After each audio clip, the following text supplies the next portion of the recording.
guys! Welcome back to my channel. And ayan, nandito na ang aking mga bisita. Dumating na sila, guys. Susunduin na natin sila sa airport. Ayan, kanina pa daw sila nandyan. Kaya lang late kami kasi na-traffic kami, guys, papunta ng Dubai. Ayan, dito na lang walang traffic banda sa may airport. Malapit na kami, guys. And eto na, nandito na kami sa may parking. Ayan, maghahanap lang kami ng parking, guys. And then, pupuntahan ko na sila sa loob. Let's go!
Ayan guys, so hindi na ako nakapag-video sa loob dahil sa sobrang pagkamiss ko sa auntie ko. Nagyakapan kami doon. Hug and kiss, ganun.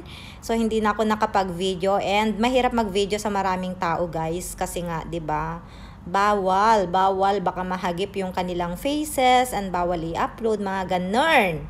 Ayan, so better safe tayo. Ayan, so ayan na nga, nandito na sila. So, welcome to Dubai, Auntie Myrna and Klang. Ayan, so ganyan yung get up ko, guys, kasi galing pa ako ng work. Straight to airport ako niyan. Ayan, so happy.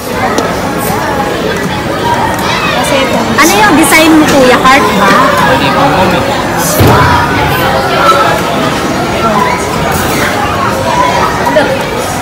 Hey, ano yan?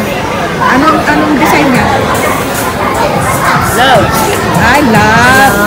Bawal mo kainin, hindi mo nahulaan.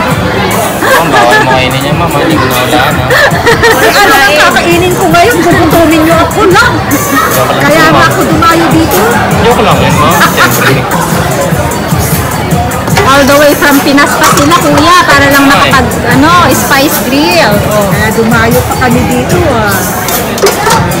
Bakit ikaw mo mas turista?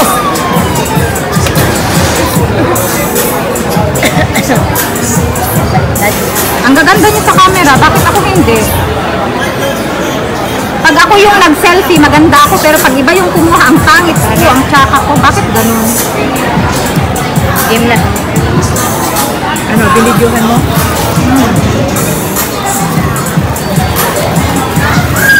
So, after ko silang masundo, umuwi kami ng bahay, hinatid yung mga gamit nila, and then, pumunta kami sa Majas para kumain ng dinner. Ayan lang, guys. Thank you for watching and see you again on my next video. Bye!